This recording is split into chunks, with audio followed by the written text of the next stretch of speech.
So once again, I'm going to open another program window, and in this case I'm going to show you a parametric where we're varying the height of the magnet itself. So this might be one of the things that you would try to do to optimize the performance of your sensor.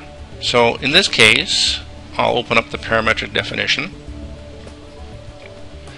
and here you notice these surfaces highlight. We have a height parametric, and the way we vary the height of the magnet is just by displacing these surfaces. So I'll do a quick validation to show you what's going to happen. So over the course of the parametric, we're actually reducing the height of this magnet.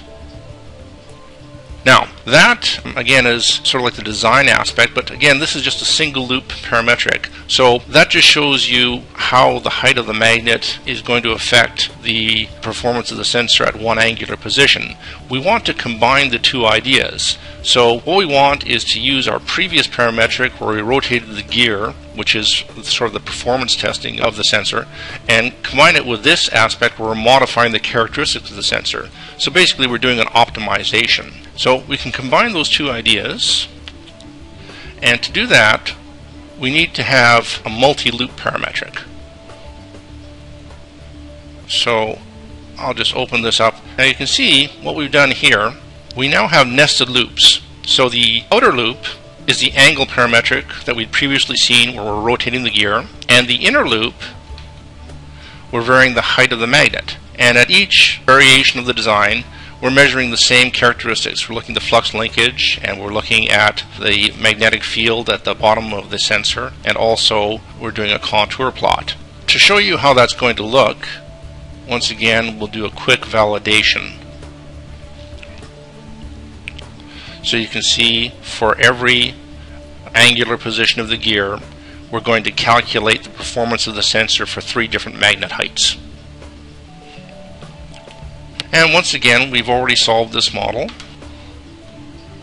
So we can look at the parametric results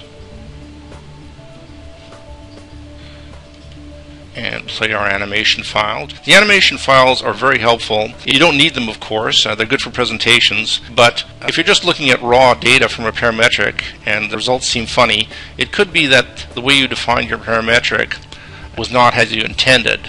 So by doing an animation, you can confirm that everything is moving or displacing in the parametric the way you intended. So this is doing exactly what we expected. It's varying the angular position of the gear and varying the height of the magnet for each position. So now we can look at the quantitative results. Once again, we can do a graph.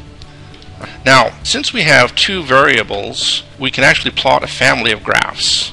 So the first independent variable will be the x-axis, that's the angular position of the gear, and the second independent variable will be the displacement, which is 3 different magnet heights.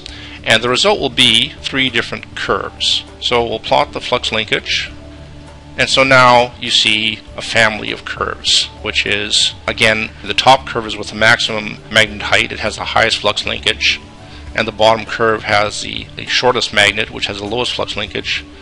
We can look at, say, the absolute variation, but it's interesting because really again it's the derivative